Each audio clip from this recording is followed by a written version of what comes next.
In this video I will be making another skateboard deck from scratch. I pressed the board using a vacuum bag.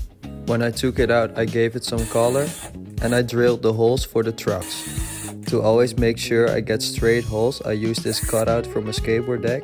It has a 14.5 wheelbase, which is my preferred size, and I just line it up with the middle line and I use bolts to bolt it in when I drill a hole.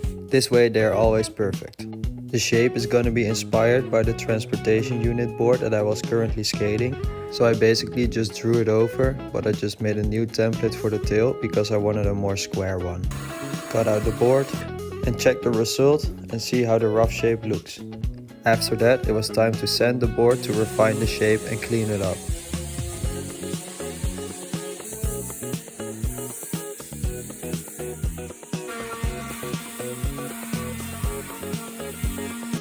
When the shape was nice and the board felt smooth, I just printed the little logo with a screen print on the board. Looking good.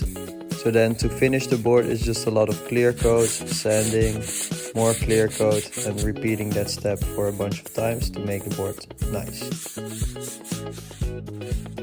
After a long process, the board is now finally done, so here it is. Making your board yourself definitely takes a while and is not really practical because yes, you can just go to a skate shop and buy one off the shelves.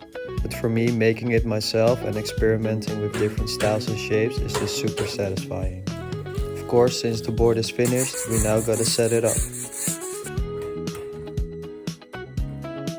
I always love to see the board when it's fully set up because then it just makes sense and it just looks super fun to ride. So I was really excited to skate it. The weather in Amsterdam now is pretty shitty, so I had to go to the indoor park. For this session I was taking it really light because I was a little sore and tired, so I didn't really film any really cool clips or whatever, but here's just some to show you I skated it and it works and it's super fun, so I'm hyped. My friend insisted that I skated this obstacle which no one ever really skates, so I just did this early grab wall ride on it. First session on the board was super fun. The board felt like the way I intended it to, which is cruisy, a bit old school, but it still can do all the modern tricks.